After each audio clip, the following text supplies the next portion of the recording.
premier numéro de Ping, le magazine du tennis de table. Dans ce magazine, nous parlerons des compétitions nationales, internationales, au plan individuel, mais aussi par équipe.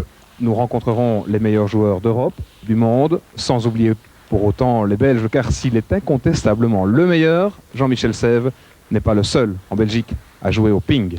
Mais aujourd'hui, c'est avant tout du championnat d'Europe de Bratislava dont il sera question dans ce numéro. Les forces en présence, les espoirs de la délégation belge, un retour sur les précédentes éditions de ce championnat d'Europe. Nous n'oublierons pas un bilan de la saison en cours ainsi qu'un rappel de la formidable campagne européenne de la Villette avec un certain Jean-Michel Sèvres. Voilà pour le sommaire de ce premier magazine.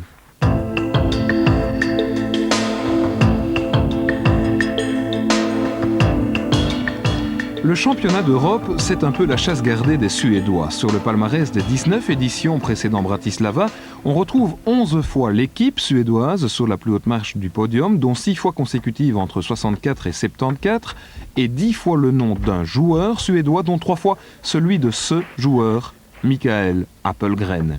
Né à Stockholm en 61, ce gaucher au toucher de balle hors du commun s'est en effet imposé en 82 à Budapest, en 88 à Paris et en 90 à Göteborg. Appelgren, surnommé Apple dans le milieu du ping, c'est avant tout un joueur spectaculaire qui fut sans doute le meilleur du monde à mi-distance de la table. À 34 ans, aujourd'hui 32e au classement mondial, Apple possède un extraordinaire palmarès avec entre autres victoires individuelles, outre son historique triplé au championnat d'Europe, 2 top 12, une Coupe du Monde et un Open de Suède, auquel il faut ajouter les titres par équipe, 2 fois champion du monde et 4 fois champion d'Europe, bref, une carte de visite réellement exceptionnelle pour un joueur qui ne l'est pas moins.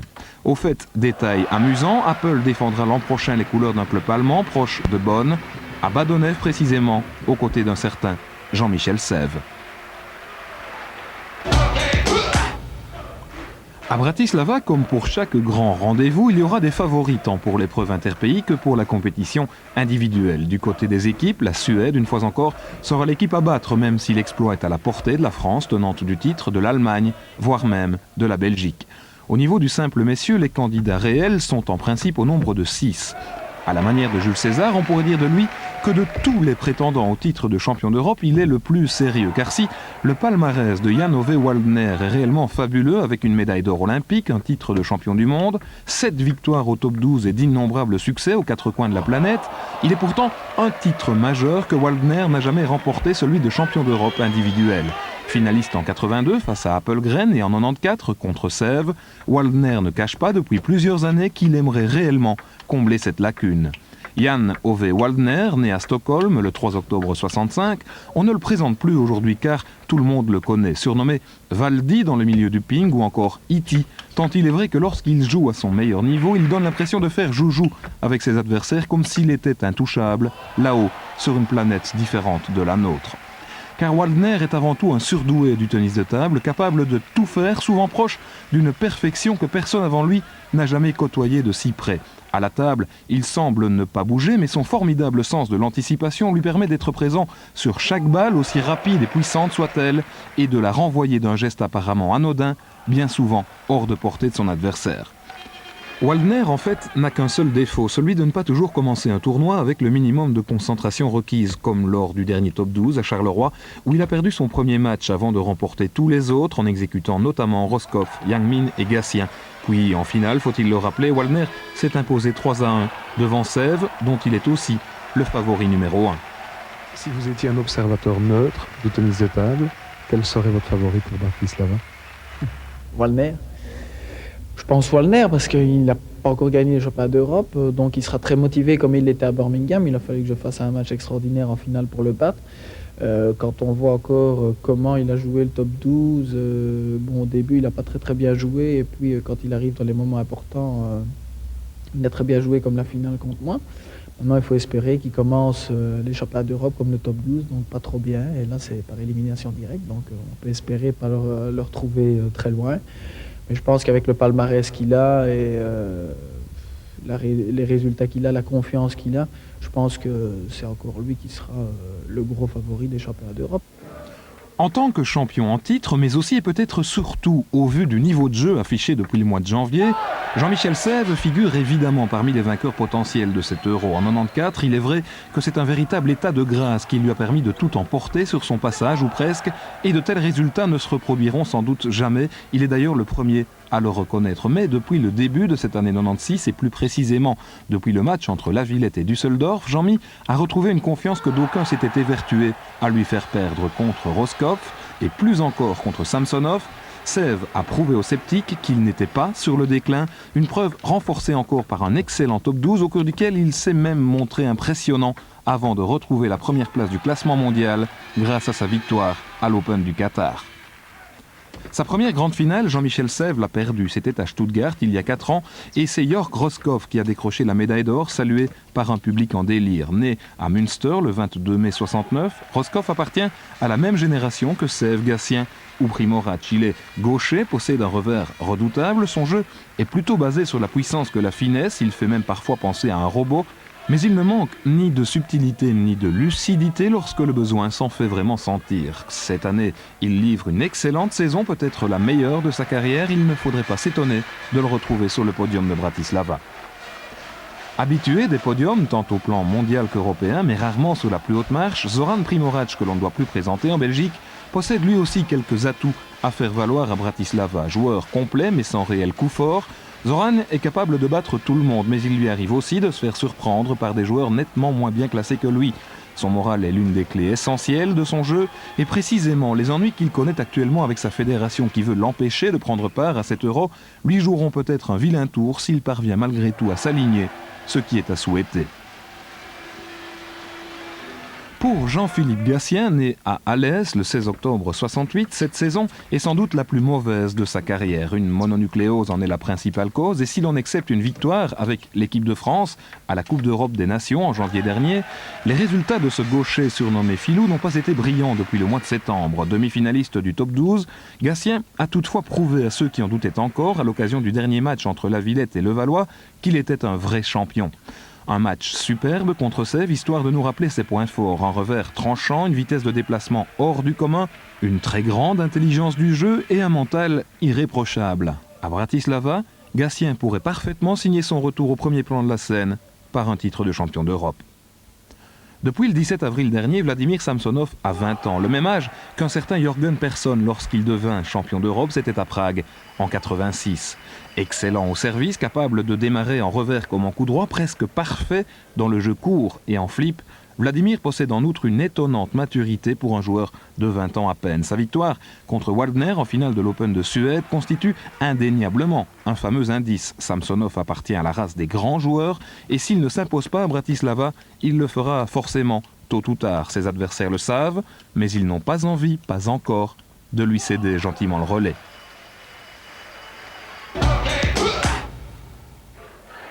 « 24 mois plus tard, Birmingham est devenu le synonyme du titre de champion d'Europe de Jean-Michel Sèvres, mais il ne faut pas oublier la performance de son frère Philippe, battu de justesse en quart de finale par Patrick Chila, à quelques points d'une historique demi-finale contre son frère.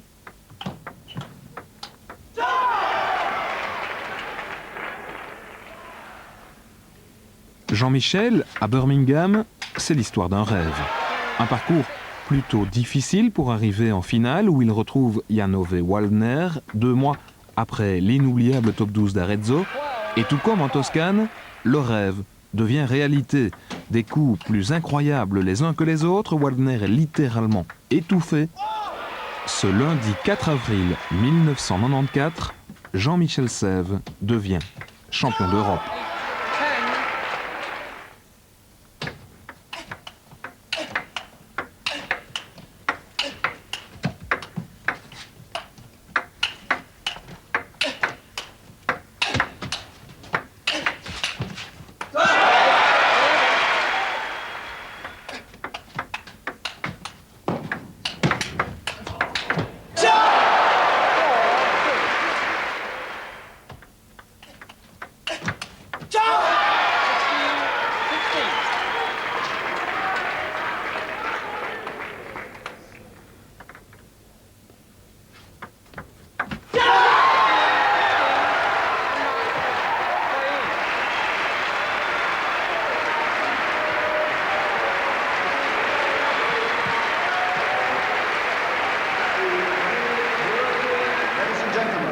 men's singles champion of Europe for 1994 is Jean-Michel Save of Belgium.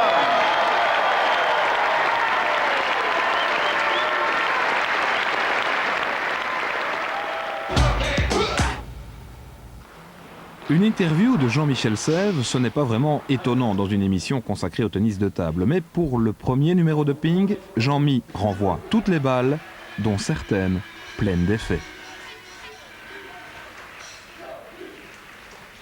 Est-ce que vous pensez que vous êtes capable désormais de tout affronter sans crainte d'être déstabilisé? Waouh.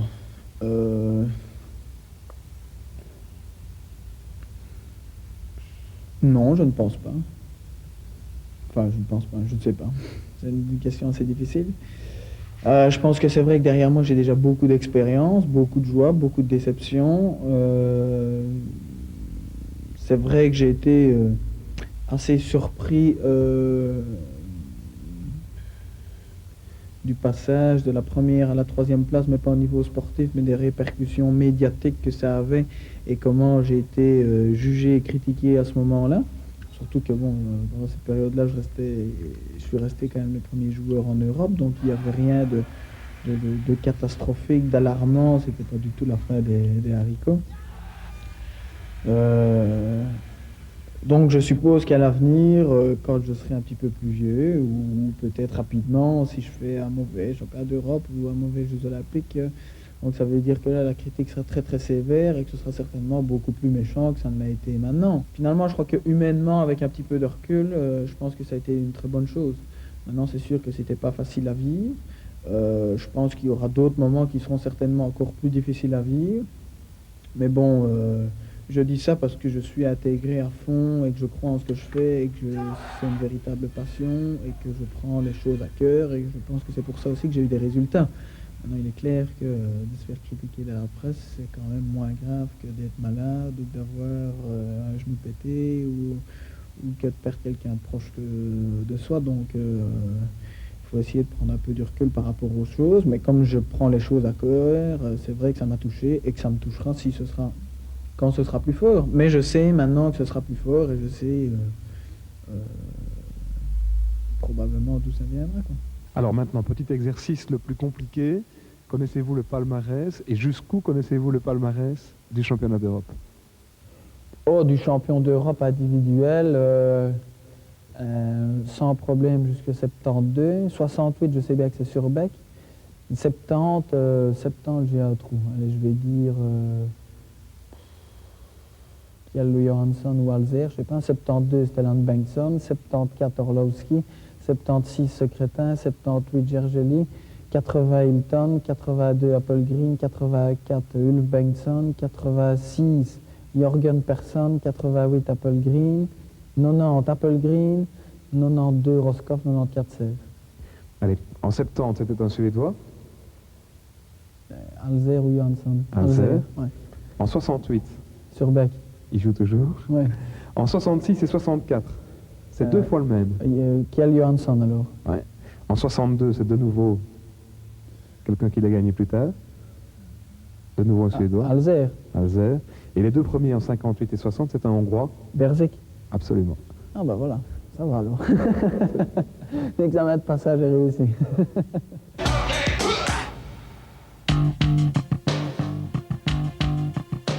À Bratislava, il y aura bien sûr d'autres joueurs belges que Jean-Michel Sève. Son frère, entre autres, aussi motivé pour l'épreuve interpays que pour l'individuel. Je crois que c'est pas une question de se motiver plus ou moins. Je crois que c'est une question d'approche qui est un peu différente. Et bon, il est évident que la compétition par équipe, on a une grande motivation pour l'équipe nationale. Et bon, et la compétition individuelle, c'est un peu plus personnel. Mais que ce soit en club, en équipe nationale ou en individuel, la motivation est toujours au maximum dans chacune des compétitions. Que ce soit pour le club, quand on se bat pour le club par qui on est payé, pour l'équipe nationale où on défend les couleurs de notre pays, ou bien sûr sur le plan individuel. En Bundesliga, avec son club de Grenzow, András Podpinka a réussi une formidable saison avec des victoires face à Samsonov ou Roscoff notamment. À Bratislava, il espère donc logiquement confirmer sa progression. J'espère devoir arriver en première 8, le dernier 8 joueurs, parce que je crois qu'une fois j'ai fait quart de finale championnat du monde, on a vu si, bon, bien sûr il y a des joueurs qui sont plus forts, mais j'ai capable de gagner, ça pouvait en Bundesliga. Donc j'espère que je peux battre un ou deux joueurs qui sont très très forts, venir en classement un peu plus haut, peut-être préparer un championnat du monde l'année prochaine encore plus forte. Mais de cela, nous en reparlerons plus tard, mon cher András, car il est temps d'écouter les deux jeunes joueurs qui complètent l'équipe, Marc Closet et Sébastien Massard. Ils ont un point commun, ils ne manquent pas d'ambition. Quand on voit que Jean-Mi est numéro 1 au monde et que pour un Belge c'était magnifique. Vous êtes quantième au monde? Actuellement je suis 200, tout près de 260. Et bon, j'espère monter dans les 100 premiers et puis on va voir parce que ça se tient de très près. Et puis bon, ça dépend aussi, il faut jouer sur le plan international. Bon, j'ai la chance actuellement de pouvoir jouer certains tournois et tout. Moi j'ai tout dans les mains, à moi d'essayer de monter et qui sait essayer de aller dans les 100 premiers, peut-être dans les 50. Vos points forts? Le coup droit, Points faibles? le service. Vous pouvez arriver à quel niveau à votre avis dans l'avenir? Je ne sais pas, je me suis jamais posé la question. J'espère arriver le plus haut que je peux. C'est possible dans les meilleurs joueurs mondiaux, pourquoi pas. Beaucoup plus raisonnables sont les objectifs de notre équipe féminine. Cécile Ozer, Martine Hubert, les pieds sur terre. Je crois que le but ici, ce sera de se maintenir en première division. C'est-à-dire viser quelle place? Viser le barrage, simplement, je crois qu'il ne faut pas se faire d'idées. Je crois qu'on est C'est aux alentours de quelle place le barrage? Il y a 10-12 équipes en première division, donc je crois qu'on sera 10, 11, 12e. Et il faut essayer d'être l'équipe juste qui ne descend pas. Je crois qu'il ne faut pas espérer mieux, mais pour nous, c'est déjà très bien. À l'image de nombreux autres sports, le point culminant de la saison 95-96 en tennis de table se situera aux Jeux Olympiques d'Atlanta en juillet prochain. Et d'ici là, il y aura donc le championnat d'Europe interpays et individuel à Bratislava. Mais depuis le mois de septembre 95, de nombreuses compétitions ont déjà eu lieu aux quatre coins de l'Europe et du monde. En voici le résumé. Le premier tournoi de la saison, l'European Masters, rassemble les meilleurs joueurs européens en Allemagne et c'est l'Allemand Roscoff qui s'y est imposé en finale devant Waldner. Un mois plus tard, à Nîmes, Roscoff confirme son état de forme, même s'il doit s'incliner devant le champion du monde en titre, le Chinois Kang Linghui.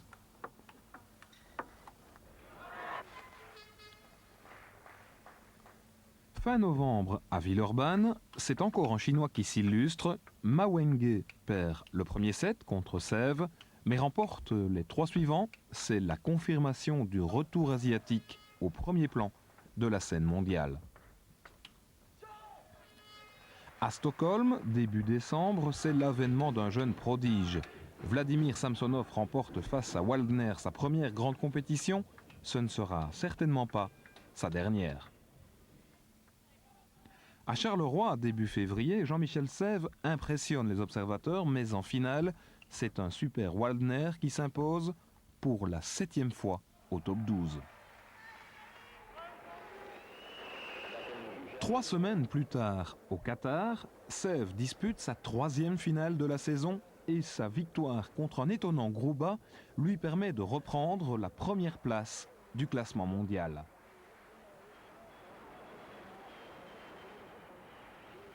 À Kettering, enfin, début avril, à l'occasion de l'Open d'Angleterre, qui est aussi la première étape de l'ITTF Pro Tour, Jean-Michel Sèvres se qualifie sans problème pour les demi-finales, tandis que son frère Philippe échoue de très peu en 8e face au champion du monde, Kang Linghui. Jean-Mi, pour sa part, devra s'incliner devant Wang Tao en demi, un Wang Tao particulièrement redoutable. En finale, on retrouve les deux meilleurs Chinois du moment et chacun s'attend à la victoire de Wang lorsque le marquoir indique 2-0 en sa faveur. Mais le gaucher se laisse bizarrement remonter et surprendre. Si ce n'est pas une magouille, cela y ressemble furieusement. Et puis, il y a tous les Open, dont l'affiche est certes moins relevée, mais qui mérite d'être prise en compte. Le défenseur grec Sioka s'est imposé en Bulgarie, l'Autrichien Schlager a gagné l'Open de Pologne, l'Italien Yang Min s'est adjugé ceux de Hongrie et de Russie, comme l'an dernier, Zoran Primorac a brillé en Autriche, Waldner en Finlande et le chinois Feng Ze, qui évolue à Söderhamn en Suède, s'est imposé en Croatie. Une constatation sur l'ensemble de la saison, 3 joueurs ont remporté 2 épreuves, Yang Min, Kong Linghui et Waldner. Villers de Charleroi, champion d'Europe des clubs 1996, c'est évidemment un des événements de l'année Ping. D'autant que pour la première fois depuis longtemps...